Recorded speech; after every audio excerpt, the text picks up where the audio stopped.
It's got to be Toshiro Mifune. You Goddamn can tell, especially in Seven Samurai, by the firm butt cheeks that are exposed to that movie. Lots of butt cheeks. There's sort of a theme of butts in Seven Samurai that I noted. But we're hearing the voice coming, basically, from the butt. And in that way, the influence of the Seven Samurai extends all the way to Ace Ventura: Pet Detective. Exactly.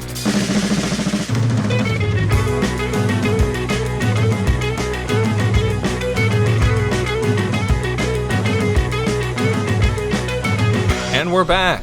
Hi. Hey, everybody. How's it going, everybody? Welcome back to another episode of the Crowded Theater Podcast, the only podcast in the world where all the movies are seen in theaters, not streaming, not at home, not cheating, but we're doing it for real. Hi, everyone. I'm Kyle. I'm Taylor. I'm Cliff, and I don't put up with none of that bullshit. If That's it's not right. in a theater, it's not a movie. That's right. And why, Cliff? Because the theater tells the truth. How are we supposed to know whether or not Seven Samurai and Rashomon are good films unless we get into a crowded theater and judge the community's reaction? Because otherwise we would have no indication historically or critically of whether or not these good or bad of what these are. No, Cliff, what are the movies that we're talking about today that we just saw in a crowded theater? We're talking about the 1-2 punch of Rashomon and Seven Samurai, two films by director Akira Kurosawa. Yes, two big ones by Akira Kurosawa.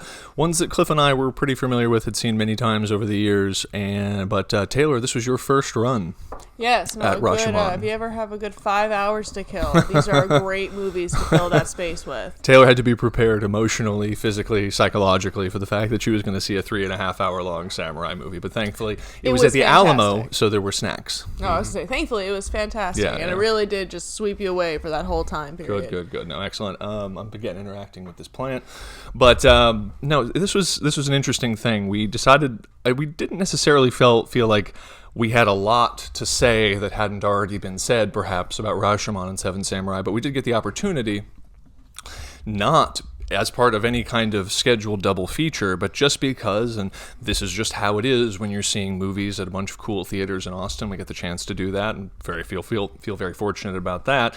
On Friday night, we saw that there was a screening scheduled of Rashomon, and then the very next day, I think we ended up seeing it on that Sunday, but the very next day, Alamo Drafthouse across town was doing a screening of Seven Samurai. Mm-hmm. So we thought, why not make it a Kurosawa weekend and check those two things out, since it appears the fates had caused those two films to align. Oh yeah, and we saw Rashomon in the evening and Seven Samurai early in the day. So within the same 24-hour period, we had both of those films injected into our eyeballs. Yeah, and it was pretty good. It was actually a good way to revisit Rashomon and Seven Samurai, just because I think we first saw those, in like college film school age, like many young wannabe filmmakers do, and saw them several times to the point where we feel like we had absorbed them, but there hasn't been much of an occasion to revisit those films lately, except for seeing them in a theater. We saw Yojimbo, which you got the chance to see with us in a theater, and so we were kind of waiting. It's one of those things where you're kind of waiting for Seven Samurai to play in a theater, so you have the chance to revisit it in its kind of proper context, and we got that chance. And so here we are, and now we have a real pickle, because these are really big, important fancy movies, Cliff, and we are just two jackasses. What are we gonna say about Rashomon and Seven Samurai? I mean, our chief exposure to Japanese culture was through Teenage Mutant Ninja Turtles and the sayings of Splinter. That's right. Too much more sophisticated. That's than about that as much much Asian philosophy as we got growing up. That, and don't forget about we learned some Asian philosophy from, what is it? Damn it! What's the one that was produced by Quincy Jones? The Motown one. No, the Berry Gordy one. What was it? The Last Show Dragon. Enough. Last Dragon, that's right. Leroy.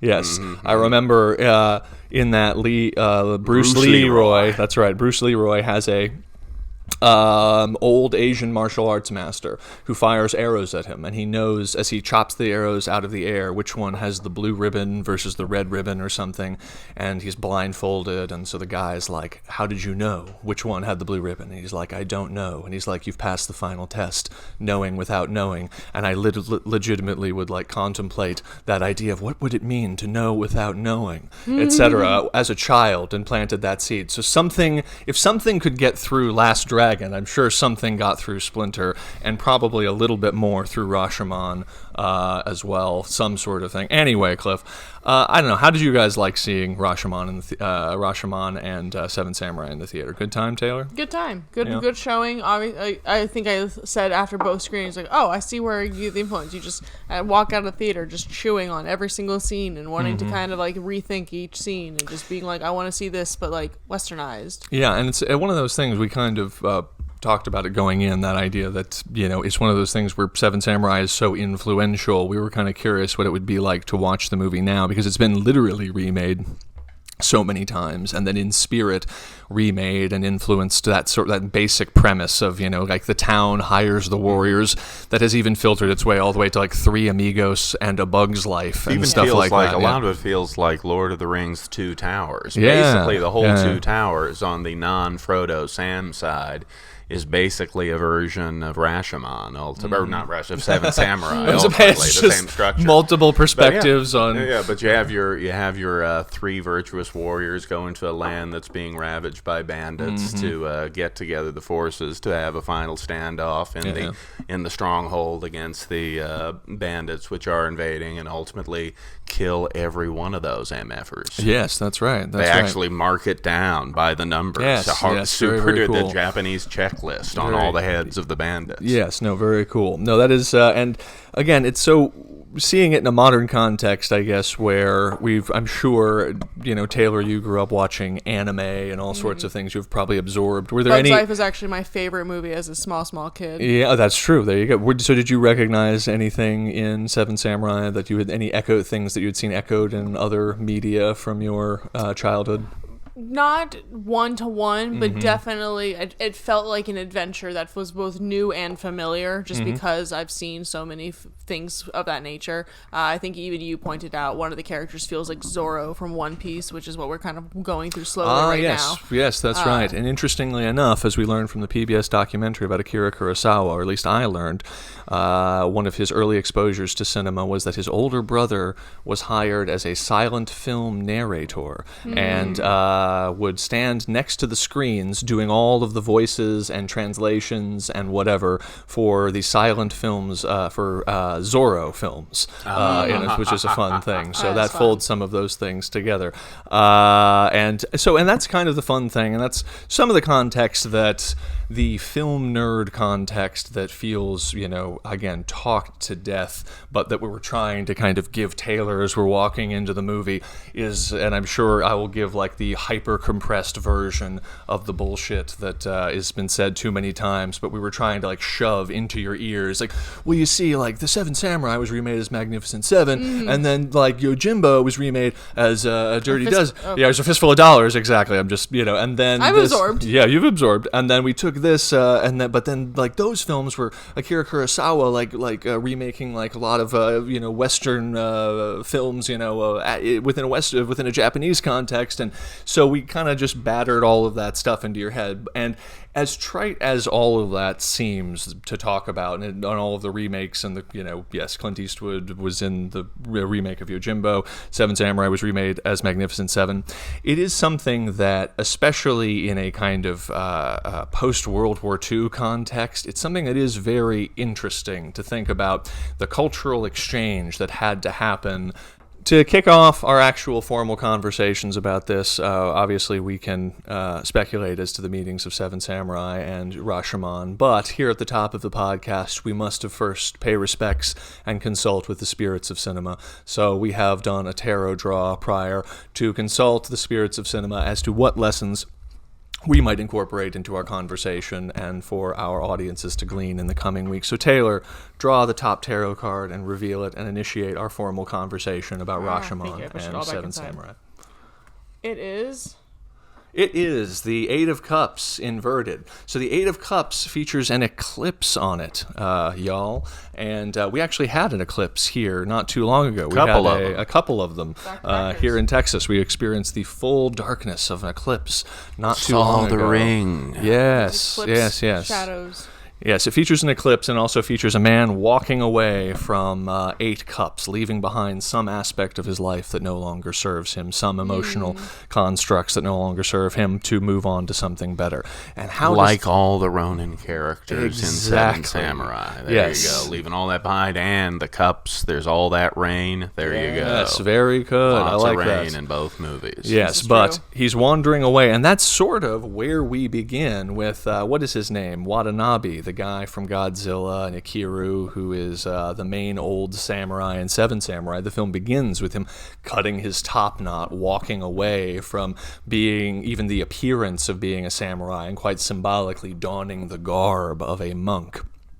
So that he can commit the subterfuge of being a monk, approaching this madman who's taken a child hostage, and then get in there and kick that guy's ass or whatever the thing is. So you see this fusion of the spiritual and then the martial all kind of coming together in this act of walking away from one's previous self. So I think that this is a good card, and I think something we can return to and glean some kind of wisdom. And it also, I suppose, right away you can see the connections to Rashomon with the guy at the end of the film.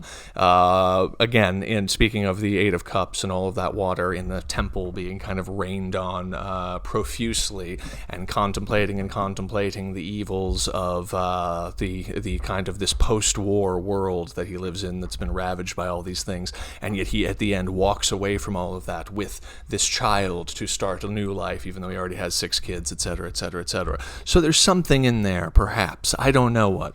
But anyway. But that's what we're here to find out. That's what we're here to find out, exactly. So the first movie up was Rashomon. We saw that, I think, at 7 p.m. at the Austin Film Society Cinema. It came out in 1950. This was the film that Kurosawa made that sort of broke him into being a popular director for Western audiences, which was something that was essentially unheard of for a Asian or Japanese director, because that was a new thing that the Western culture had not really been exposed to.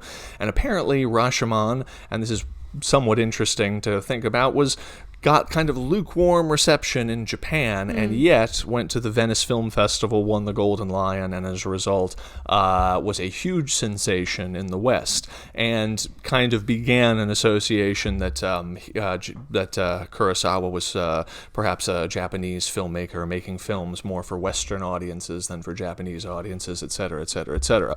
So we can look at Rashomon as a film that is why, Cliff? Is it because it is so intensely subjective? Is it because it's so intensely psychological? What is it about this film that was so appealing that it I think it's a kind of brilliant poem of a film because of what it does with cinema, because it uses multiple points of view to tell a story in 4 radically different ways, as if directed with 4 radically different emphases, and in that way, as a kind of bravura exhibition of directing, now becomes this undeniable piece of art that is at the same time allowing a post-World War II Western audience to peer in their own way, estimations into the Japanese mind, into the Japanese culture, etc. I think the appeal is basically, from my perspective, 2 things, which is one, the central premise is so good, so juicy, and so universal. The idea that different people see the same thing in different ways, and that premise is very well executed. So that's a nice universal. And the other thing is, it is very, very Japanese in many ways. We have, talking to a crazy medium is just casually comes up so the dead man can speak. And so for a Western audience to see with the crazy eyebrows doing the kabuki performances, it definitely would have freaked them out as super exotic and the talk of the town, I could see. So both those things together made for a 1-2 punch of a just great. I can see why it was popular. Oh yeah. No, it's certainly something that. And Taylor, what was your take on it? Just taking it in as a movie the first time. I really enjoyed that. I really enjoyed that I never knew which direction each POV was going to take. Each POV, while self-serving of the person telling the story, was still very individual. Like they none of them really had any sharing common factors other than like man takes woman is sad, man other man has to defend honor of some way. But then even with the fourth POV, like the true POV, it was a very was surprised. I kind of after the third story, I was like, wow, we'll never know. We'll have to just chew on it. And then we get the fourth, more factual or more unbiased POV, where everyone comes across as a piece of shit. Where everyone gets revealed of their sins and whatnot. Yeah. So, and I guess so. The basic, and again, it's probably why this film again has influenced so many other films. That the premise is great, and that we see that there is a dead man. There is a 3-character scenario that has led to this dead man. The dead man is a nobleman, he has a wife on a horse, and there is a bandit. And yet, when they are arrested, called before a invisible tribunal that we never see in that hyper-stylized... nor hear. We are them, almost, as if the audience is them. Exactly. We are the tribunal. To judge these characters, they all lie... and each of their lies is dramatized. Is given the full force of reality of being portrayed cinematically. They all lie, and yet they all lie in a way claiming to have taken the life of the man when in fact they did not. They all claim to be the murderer. And then what is ultimately revealed, of course, by the fourth POV is the reason, this perplexing conundrum that doesn't make sense. Why would 3 people all lie and claim to be the one that killed the man? Then it is revealed, of course, it is because the actual reality of their lives was so banal and cowardly and low and base and unbefitting of their high stature or their pride or their honor, that each of them would rather tell the story that they killed a man just to sort of claim to be in persona, in appearance, the type of person they wish they would have thought to be a more honorable person, worthy of their station, worthy of whatever, their honor, etc., etc., etc. So we have the bandit claiming to, as a bandit, have taken the woman, humiliated the samurai, and then killed him in a duel. You have the woman claiming to have a rock'em sock'em awesome duel where both guys where they clash swords. Yep. I think he said 37 times. 37 times. No one had ever clashed swords with him more than 33 Exactly. times. Exactly. Then the woman basically is confesses that she was so dishonored by this bandit that she and the rejection of her husband that she killed him and then attempted to take her own life but couldn't, blah blah blah blah blah. And then ultimately we then get the perspective of the dead man himself through a medium, and this idea is especially disheartening, and we'll get to that in a moment, to who our narrators are in this moment. Especially disheartening to our narrators is the realization that even the dead man lies and claims that after seeing the woman dishonored, stood up nobly and without hesitation, committed harakiri and died, and that is portrayed and given the full weight of a cinematic reveal. And yet then we get another fourth perspective from the woodsman, who is one of our narrators as well, and that in fact the reality who of the had stumbled situation, upon the scene and saw it all happen in real time. Yes, exactly. And we'll get to why that. So just to round that out, the ultimate reveal is one that where everyone was more cowardly and less assertive or proactive in what they were doing. The woman wanted her husband killed because she never in fact loved him to begin with and wanted to run off. The guy didn't want to kill the guy. They didn't want to kill each other because neither one of them were really warriors or people who were used to killing anybody. They're just dudes who held big swords. Exactly. So she begins just attempting to emasculate them and say how cowardly they are for not killing each other. And then just because they've been humiliated and a woman is laughing at them, they draw swords and kill each other. And except that's portrayed in all of this rolling around and flailing in the leaves. I love the best, and it gets a great reaction from the audience. It got this genuine laugh as after all this tension of them staring at each other, they each run past each other, trip and fall, and then each one one of them panics and just starts flailing around on the ground, waving his sword wildly overhead, scared the other guys about to stick him or something. And then they both realize they're alone and jump back to their feet and back wildly away from each other. And just the comedy of their sort of cowardice and their inability to actually have a duel. We realize that this is the shame that they don't want revealed, that this is the thing that they're all hiding, that they would rather be viewed as someone who clashed swords 37 times or heroically attempted to kill her husband and herself, or heroically committed harakiri, than for it to be known that this was what really happened. And again, that in itself has this great kind of, it has a kind of realism to it. It has this demystifying of institutions like honor and station and all these other kind of aspects to it. But the film also has this aspect where our POV on all of these events is coming from that of this woodsman and this monk and this other grungy bandit who have all ended up in a temple that is half smashed and pouring with rain the whole time, talking about how their land has been ravaged by war and by famine and by plague and by all of these things. And yet the moral conundrum of all of these, as it's slowly revealed, of all of these different people lying about claiming to have killed themselves, including the ghost of the man, has made them, lose their last bits of faith that there is anything good or meaningful or spiritual about the world.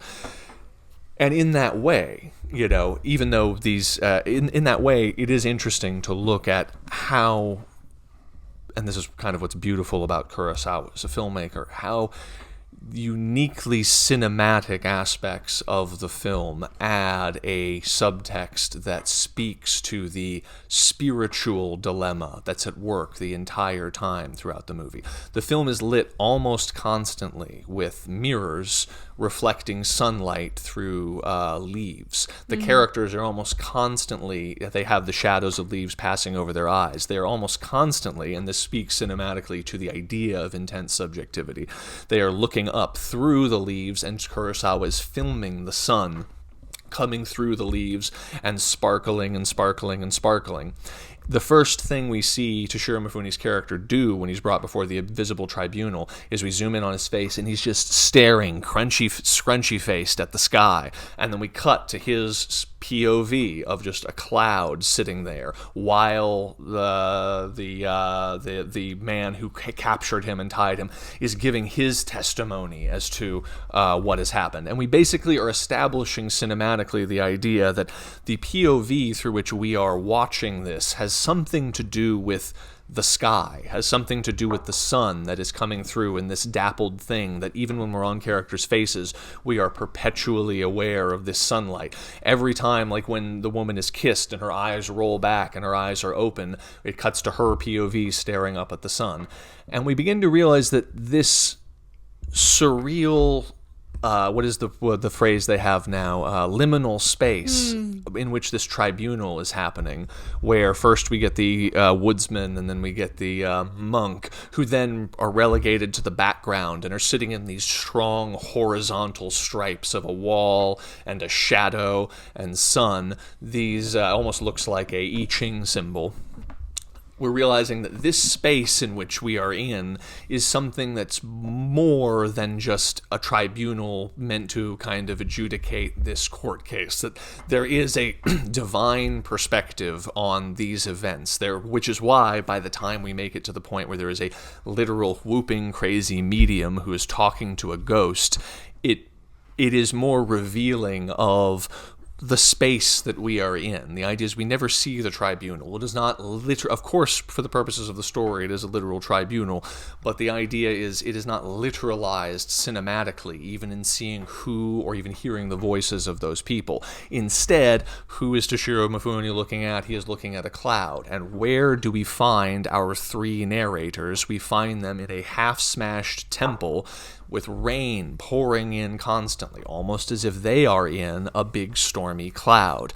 In other words, these guys, the woodsman, the monk, and the bandit, are as three spirits, three demons. They even say something in the beginning about, the demon that occupies Rashomon has moved on. Or you can look at them like a chorus of gods from a Greek myth who are peering in at the human world and attempting to understand, is there any goodness, is there anything of value in the human heart? And that crisis, which obviously the bandit represents the pragmatic view of just, no, take what you want, etc. Yet the monk represents the kind of idealist view, and the woodsman represents the kind of perspective that slices down the middle of that.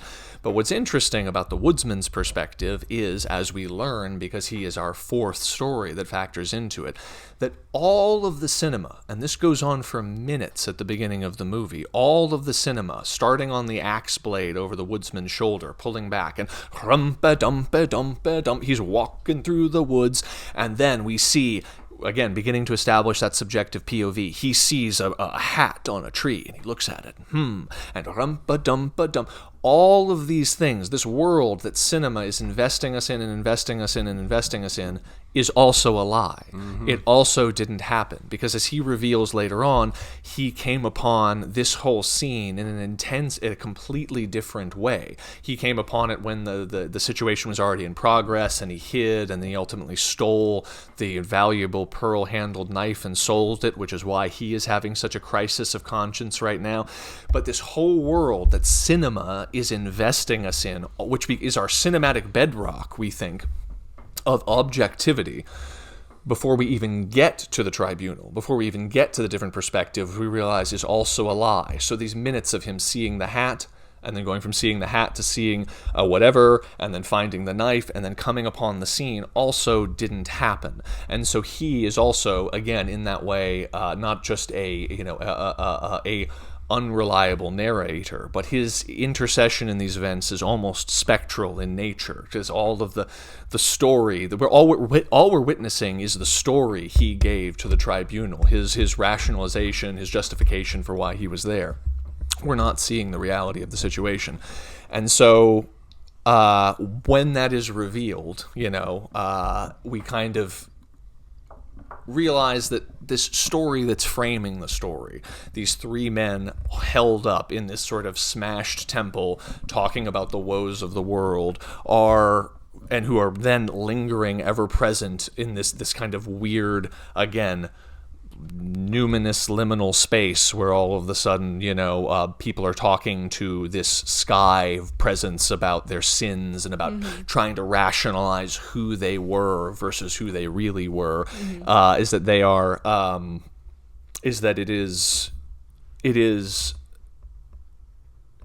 it is the sky's perspective.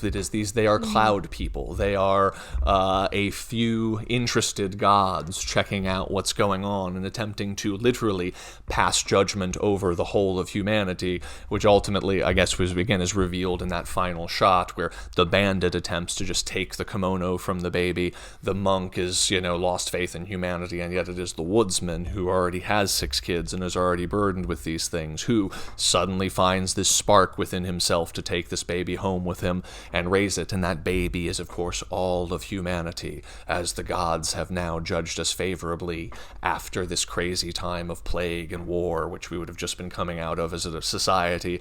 And in fact, there is enough of a seed of goodness that will blossom into something else, blah, blah, blah, blah, blah. And again, I imagine that at that time, in addition to, the fact that the film was fucking cool as shit and all of that, and really well made, for a Western audience that has just made it out of World War II, was a pretty resonant message, and that's something that also seeing it from the side of the people who they just bombed the shit out of was probably added an extra bit of emotional resonance to the thing. So anyway, it's a cool movie. We don't know how that temple got smashed. Could have been the A-bomb. It could have been the A-bomb. I think that's exactly what happened. It literally blasted them back to the Stone Age. There you go. And stuff like that. So I will throw just you basically a retelling of what you were just saying, but I also like the idea of it's obviously a more Christian idea, but as they are talking to the tribunal, this liminal space, it almost feels as if it's like a purgatory-esque space. Yes. Trying to decide whether or not they are judged to go into heaven or hell and whatnot. Obviously,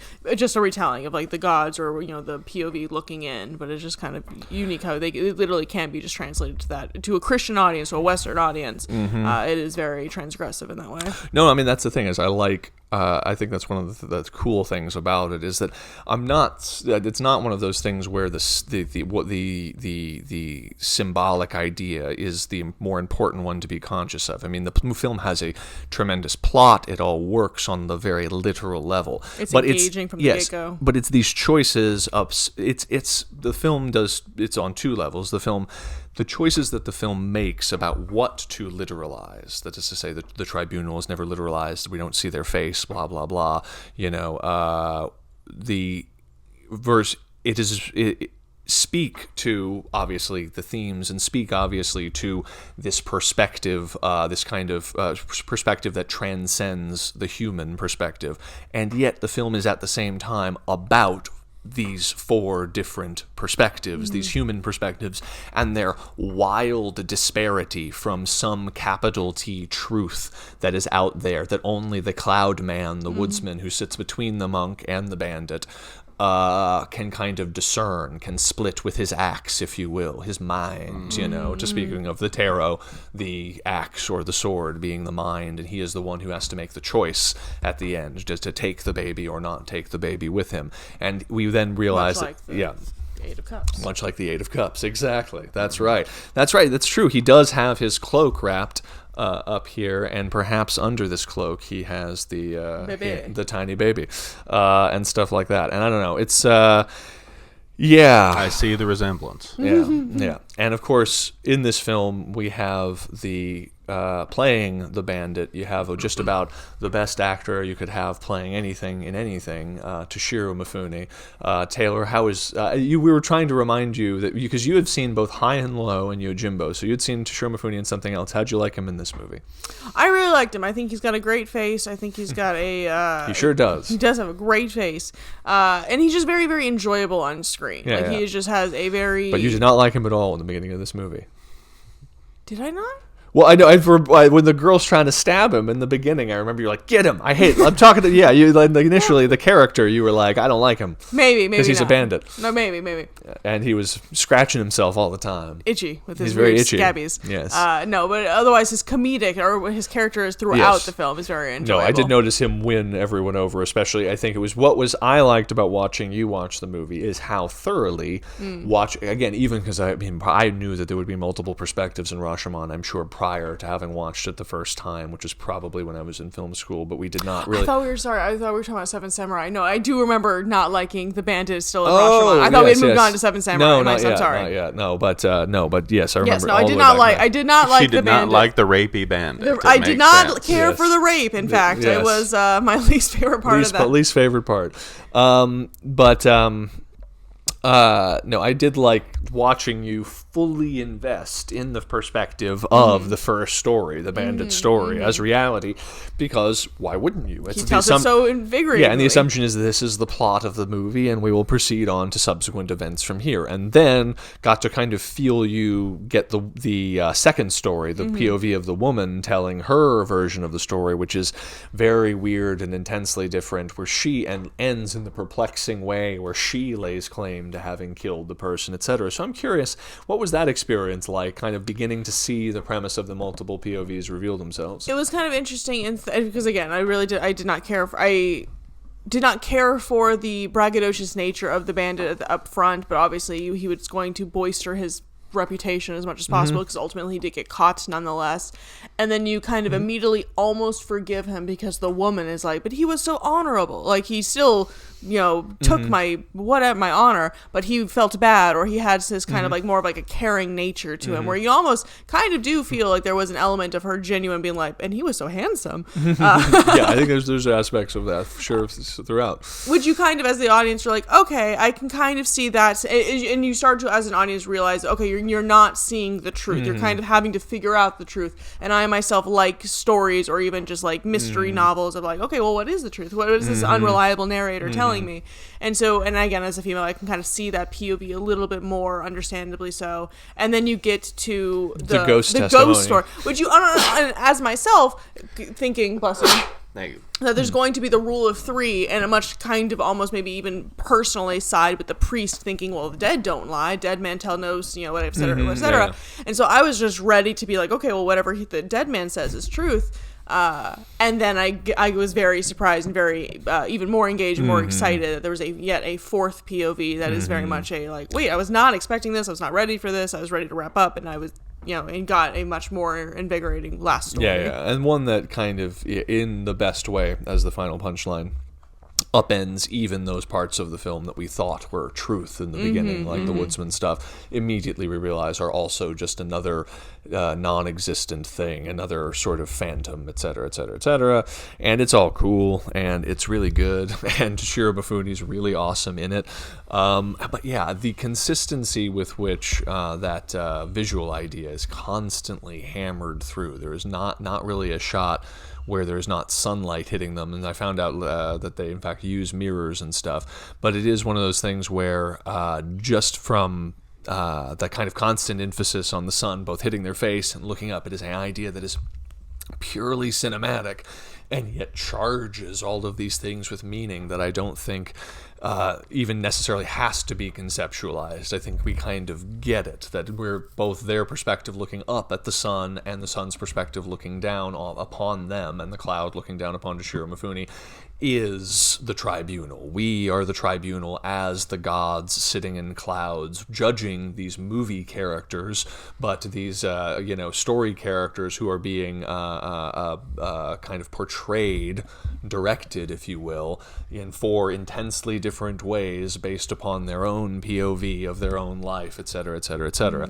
And I don't know, that is just, we talked a lot about in the Here podcasts and everything else about the POV of the camera, the POV of us into a movie is a spiritual POV. It is the God's eye view. It's interesting that right now, I think Steven Soderbergh has a horror movie out where, the camera is the ghost, and we obviously talked about Robert Altman's Images being a very influential movie where the camera is the ghost. But this is, again, one of those things where you feel Kurosawa, and I think this is why the film kind of intensely, still has a look to it that even feels kind of otherworldly, is that it kind of is this a very simple idea that underscores all of the themes of the thing. I don't know, or maybe I'm crazy or whatever. No, I think it's a very good observation. I think there's a reason why the movie has stayed a strong influence in a lot of movies that you see, even like TV shows and sitcoms I've seen. I think even more so now,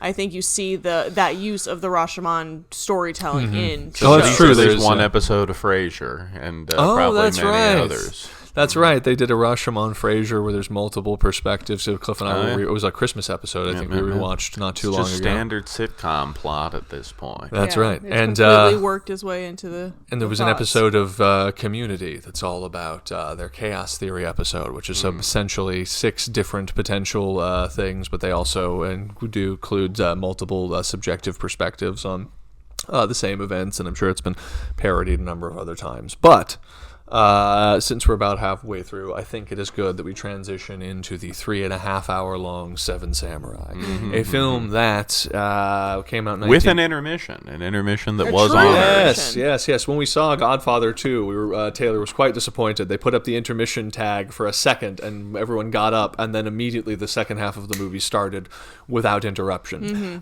This time the intermission tag went up, and then we actually got a 10-minute intermission, which was nice because it was like sitting in the chair. I'm like, you're not going to get me this time. And then it actually was an intermission. It was a real intermission, which was nice. So this film came out in 1954, but was a big hit in both Japan and the West, and of course was remade as The Magnificent Seven, and became one of the, which also became a huge culturally influential, thing, only amplifying the influence of Seven Samurai in the West tremendously, and is a really good movie. What do we say about the Seven Samurai, other than it has created, a bunch of different dramatic and action movie warrior archetypes that have permeate pop culture, permeate comic books literally right now.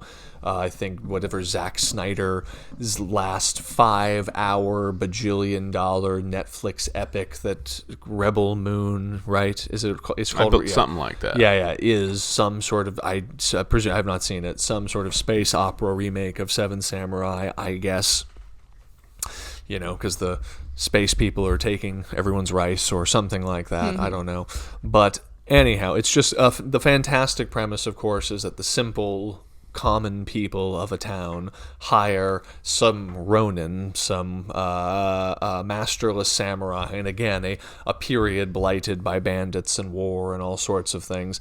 They're told to look for a hungry samurai. Because all they have to offer them is food, and not much food at that. That's right. And they have these men who have kind of fallen from places of honor, and to varying degrees are looking to uphold that honor in some way as their sort of purpose in life, looking for a battle, looking for something honorable, versus the non-honorable samurai who they encounter, who are interested in sort of the much more transactional version of honor, where they should be paid lots of money, etc., etc., etc. And I think this obviously reflects things in Kurosawa's life. He came from a samurai-type family. He felt that he had fallen in some way from a place of honor by pursuing the kind of more Western bohemian filmmakery type life in some way, and was attempting to live up to that honor in some way.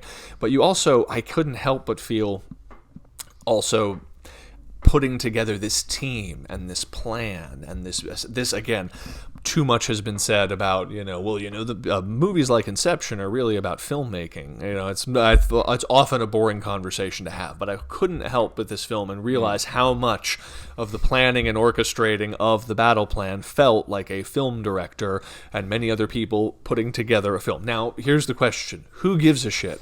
And I'll tell you why. The reason this resonates more with me now, certainly, than it did when I was younger, is the fact that even the film world sometimes feels like a world full of ronin and masterless samurai, in the sense that, there was a high period at one point where there was a lot of gold and prosperity, and people became members of great houses, and there were lots of directors telling great stories and with a lot of gold behind them. And now, in this world plighted by plagues and war and famine and all of these things, we are in this fallen period, but a period in which there's still all of these masterless samurai wandering around. And whenever Cliff and I have put together a film production, and we've put together a few over the years, there is usually... We're looking for hungry samurai. We're always looking for hungry samurai, exactly. That is to say that yes, there is a world out there where people are paid big bucks to make movies and, and join unions and do all of that kind of stuff. But there is also, and especially more so than there used to be in these days, a lot of masterless samurai wandering around who are very hungry. And we have to parse in all of our conversations with people going into a movie, well, who is a ronin who is interested in it for the money, and who is a guy who is looking for that next battle? Who is that guy who is... and this is perfectly encapsulated with Watanabe's conversation, I forget his character's name, with one of the first samurais he brings on, not the enthusiastic young rich kid, but the other guy. He says, I want to let you know this battle could kill us both. And the other guy just has a big smile on his face and starts nodding. And he says, that's what you're looking for. Someone who on some level is willing to die for the thing, the honor of the thing, and is willing to do that. And there is an unspoken thing between people, and I think it permeates many different worlds. It's present in the sport world, it's present in filmmaking, anywhere where the people have a kind of religious fervor for for what they do. There are those people who I think resonate very, very strongly, for the same way that Rocky resonates to people beyond people who have boxed before, people who feel like they've been beaten up but actually went the distance and there is something honorable in it, etc. is transcendent. I think there is something transcendent about seeing these fallen samurai cut off their top knot in the beginning, commit to some sort of more spiritual path where they realize that as men, they're just going to do what they've always done. And they're going to do it very, very well. And they're going to do it to the very, very best they can. And again, the main samurai, Watanabe's character, he says that I've been in many battles, but I've only much more seen the losing side than the winning side of battles. So he's just going to keep doing it and find other men who are going to do it with him, because for some benefit that transcends money, that transcends the institutions that gave birth to them being samurai, etc., etc. And even that whole scene at the beginning in the market, as we're, again, speaking of the intensely subjective POV, like a tennis match, we're watching him watch just the faces of men walking by. One guy walking by, another guy walking by. One guy, and the camera's just ping-ponging from faces until he sees a guy, and he says, that's the guy. And the first test essentially is a test of whether or not they have psychic awareness of whether or not a guy is going to hit them with a stick when they walk through the door. So he is literally looking for something that is transcendent, that is spiritual, that transcends the human. And when he finally finds that in a few other guys, again, another humble wood-splitting guy who's the giant and a bunch of people, then that's it. And they have even the kind of grungy bandits who are present in the little halfway house where they're leaving are shouting at them, who are very much similar to the grungy bandit in Rashomon. But they're going to feed you rice and millet, and you're going to eat this crap, and you're going to blah blah blah blah blah blah blah. And they're all fine with it. They're like, yeah, but and then there will be a battle, and maybe we'll die, and we're just going to do the thing. We're going to do it, but we're going to do it. We understand this secret that no one understands, which it was never about the money. It was never about the gold. It was about this other thing. And he can just tell which guys possess this spiritual intuition are the guys who understand that is the thing. And I have to imagine, as someone who has marshaled teams of people to make movies many times, as Kurosawa did, and he's walking, you see it in those shots where they're just walking around to the problem areas and saying, oh yeah, we're going to have to flood this area, get a lot of rain in here and all this. It just feels like he is exercising that aspect of it. I don't know. Anyway, and I don't know, making a statement about that I think is transcendently resonant for all contemporary men who, in a world, again, post-World War II, where the previous institutions of spiritual meaning and all of these other things felt like they had fallen in the West and definitely in Japan, what does one do? What does one do now that one is a masterless samurai? One conducts oneself with honor, but you become the temple, etc., etc., etc. What does one do as a filmmaker when all of the coffers of gold dry up, etc., etc.? Well, you just keep rolling. You just keep making movies. Why not? We have, when we were doing in the sports documentary world, Cliff, you have seen thinking of the Daisy Fresh example and how that applies. You want to explain that? Or, well, what's the relevance to this? Just the idea of Daisy Fresh, who those people are. They are not unlike masterless samurai who sleep and live entirely inside of a dilapidated laundromat, or at least did for a while, just literally sleeping on mats on the floor, cooking over like Coleman stoves in freezing temperatures, just so that they would not have to work jobs and pay rent and could just train as jiu-jitsu guys all day long.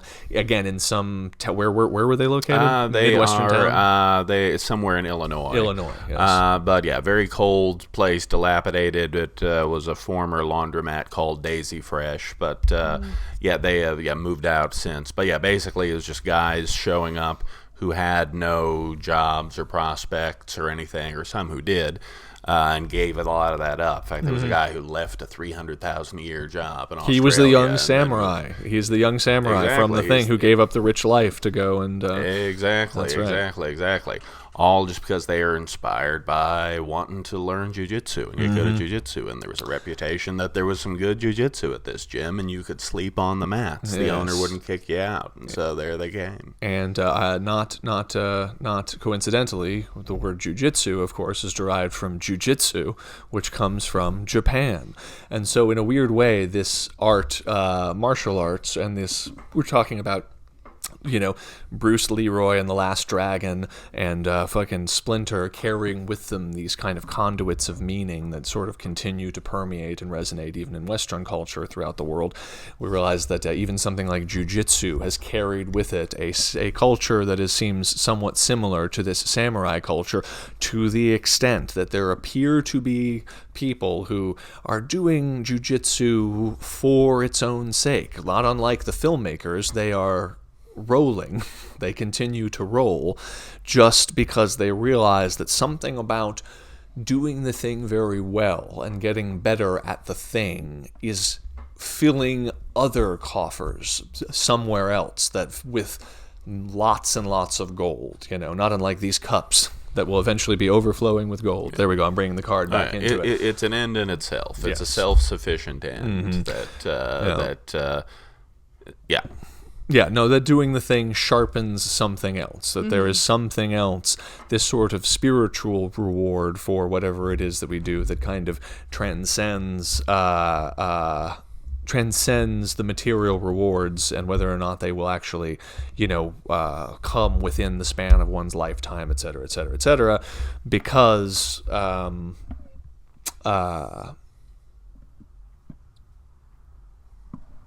because there is something within the act itself, there is something within the doing that is not actually wedded to the material reasons for its existence. There is something about being a samurai that doesn't actually have to do with being the enforcer for a feudal lord within a hierarchical system.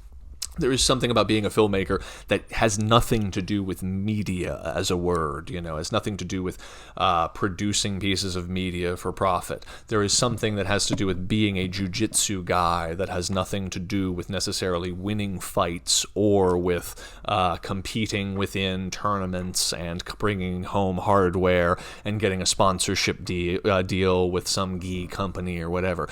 That there is some other muscle that's being built that, if you are wise enough and you have the level of spiritual intuition where you know whether or not a guy's going to hit you with a stick before you walk through a door, or at least you have what that symbolizes, then you are in this secret fraternity, this silent fraternity of people who know something that the others don't. And I think that is perhaps, on some level, in the same way that Rocky has had the movie Rocky has had a kind of perennial transcendent effect to be able to inspire people to, it's why people watch it and go, lose 300 pounds or do whatever the hell they do. I think in the same way, and perhaps to a more powerful extent that has kind of been more culturally ubiquitous, Seven Samurai carries with it this incredibly resonant message that is especially more resonant now, perhaps in a more tumultuous period of the world, post-plagues and war and famine and other things that we have not experienced anything like they did in the 40s, but it is something that is more resonant perhaps in a fallen period than a period of great prosperity, when people are like, why do we keep doing the things we keep doing? And then the answer is just keep doing them. Just be excellent to each other. Keep doing the thing excellently, and the meaning will reveal itself. And that, I think, is a somewhat universal idea that exists both within the Christian West and the not-as-Christian Japan. And smaller percent Christian, especially in the 1500s. That's right. In honor of the Zen masters of Japan, I've switched to green tea from coffee for this, which they would drink before their meditations. And I don't know.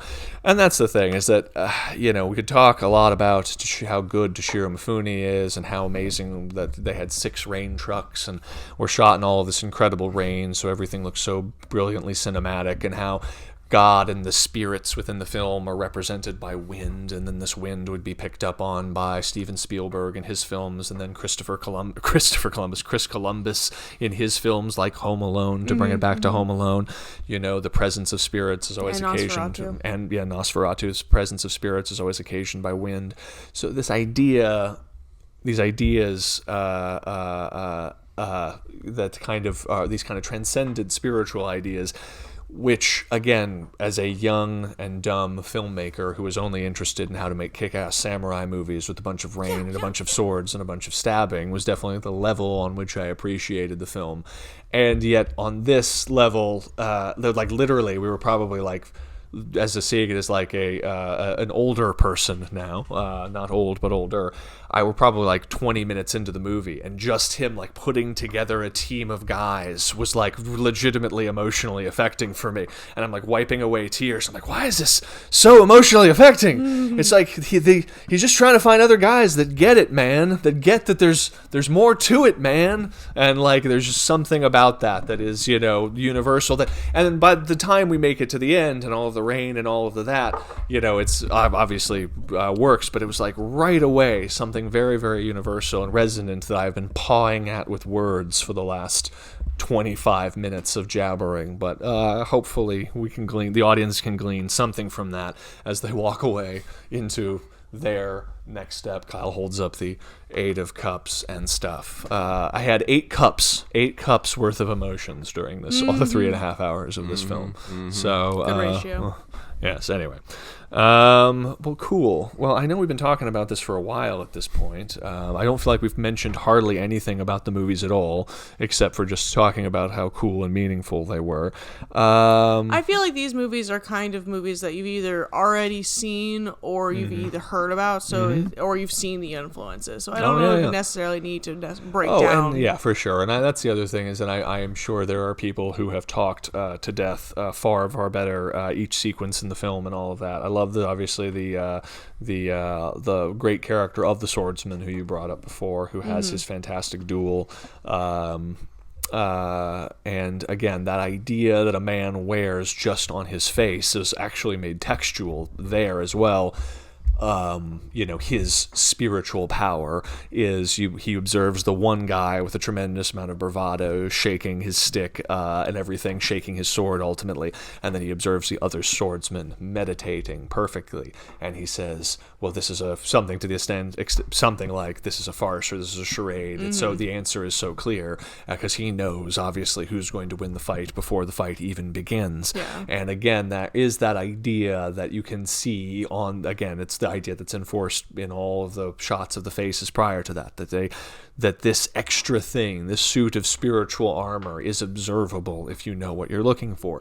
And I would say that truly does lay with my experiences in life, and I think the experiences of lots of other people in life who I think as they get older and as you develop intuition and you develop a gut and you develop some spiritual armor, you increase the vibrational frequency of your aura. There are people around you who you feel like you can just know whether or not they're worth anything just by looking at them and just by talking to them for a few minutes. And whereas there are other people who you just look at or talk to for 2 minutes and alarm bells start ringing. These, I believe, are called red flags, right? According to your generation, isn't that right, Taylor? Yes. Alarm bells going off are red flags. Exactly.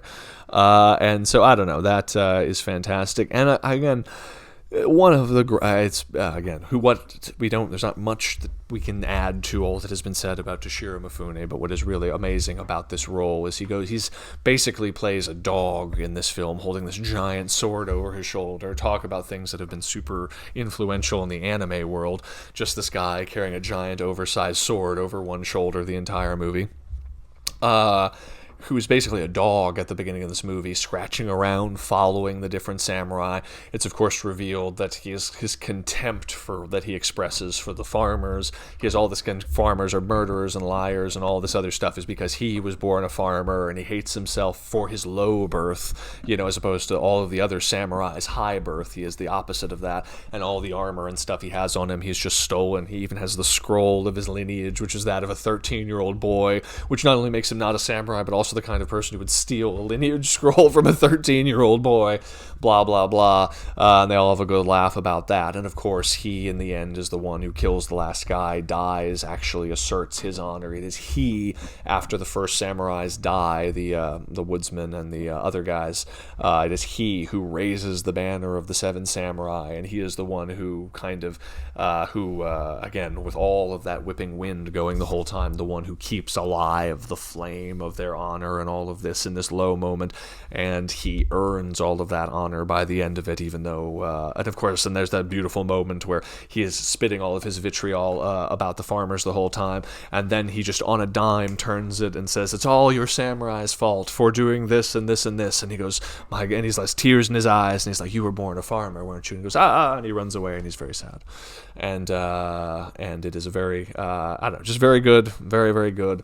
No, he's a great actor. Yes, great actor, great moment, great script. Taste. Great everything. Everything's great. We could talk about everything that's great about Seven Samurai for a long time.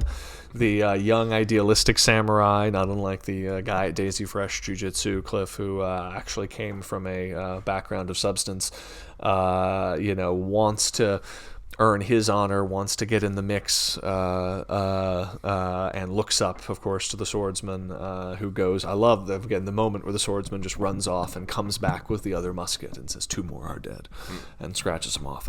It's so good. Anyway. It was ripped off in, what was it, Mad Max Fury Road, that moment, where you see where they're hanging at the truck, and then Max goes off into the the fog, hear some explosions and gunfire and whatnot, and then he comes back with bearing some treasure. The samurai comes back with the musket. Yes.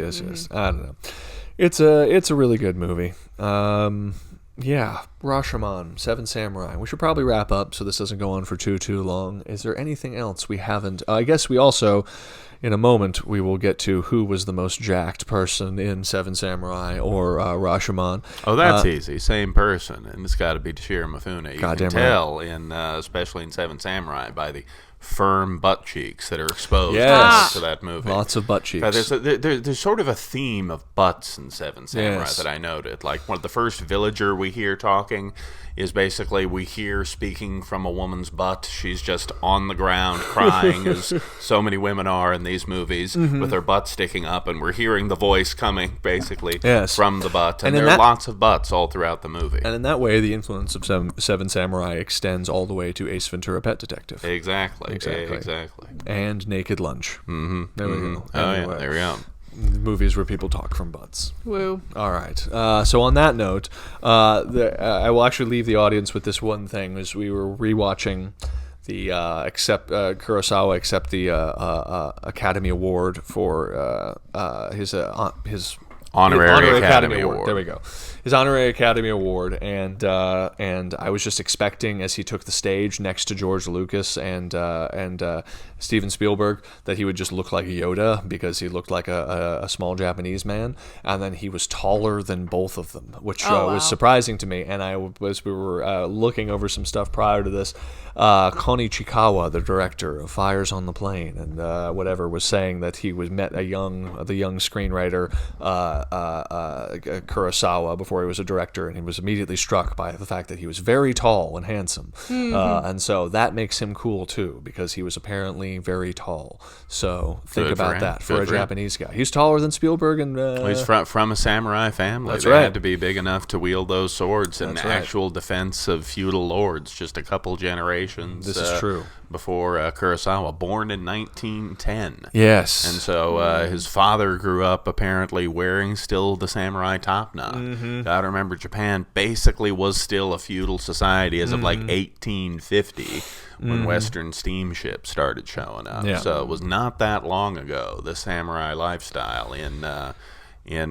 Kurosawa's lineage. Yeah, that's why we see the Ronin in all of his movies as these kind of masterless guys who have inherited the responsibility of some great lineage, but have none of the sort of resources or rewards of that great lineage. So the question becomes, do you succumb to the pragmatism of modernity? Do you succumb to, Western culture? Do you succumb to materialism? Or is it worth it to maintain some aspect of that? And I think that struggle was something that is. I think that struggle is where East meets West. I think that is something that you feel even in the souls of movies like, Best Days of Our Lives and what is it, My Darling Clementine, and just all this sort of spiritual, It's a Wonderful Life as well, where George Bailey is gonna, is he going to hurl himself into the icy waters or not, because his life didn't really come together exactly as he believed, but then realized that everything was in fact purposeful and transcendent, etc. And I think that meeting place of East meets West, post the entire world being set on fire and nearly dying in a conflagration and being in some sort of spiritually disconnected fallen state.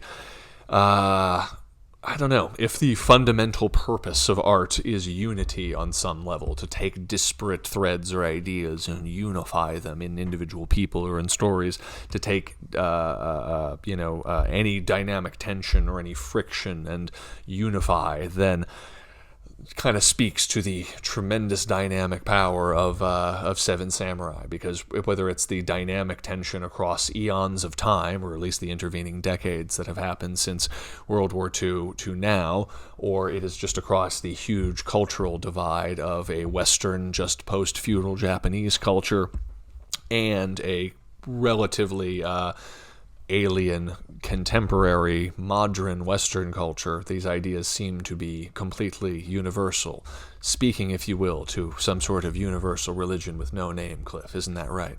Something like that. There we go.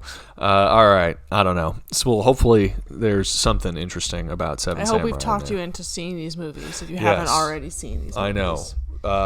It was a literally crowded theater in both instances. Oh, both yes. Screenings, including a noon 30 screening at the Drafthouse, was jam-packed. Yes, there were multiple screenings this weekend, too, of Seven Samurai, and I noted that when I came back into the theater, it was packed. Yeah, packed from the back row all the way to people sitting all the way down in the front row. So that is good to know that it is still packing them in. And I was trying to think if there were any. I mean, we talked about some of them, like how the big reaction that the comedic moments get in RASHOMON at the end. But I don't know. It just plays really well in front of an audience, and I can say that the emotional investment of everyone being tuned in, even to the silent moments, and even to what he is doing cinematically, just fills them, not unlike these cups, fills them with a lot more emotion, and just fills those silences with that kind of resonant focus that you only get in a crowded theater. Mm-hmm. And so it was a really affecting experience. So anyway, hot take: RASHOMON and Seven Samurai are good movies, y'all. Heck yeah. Check them out. All right. So until next time, y'all, I'm Kyle. And I'm Taylor. I am Cliff. And we will see you in a crowded theater later. Woo!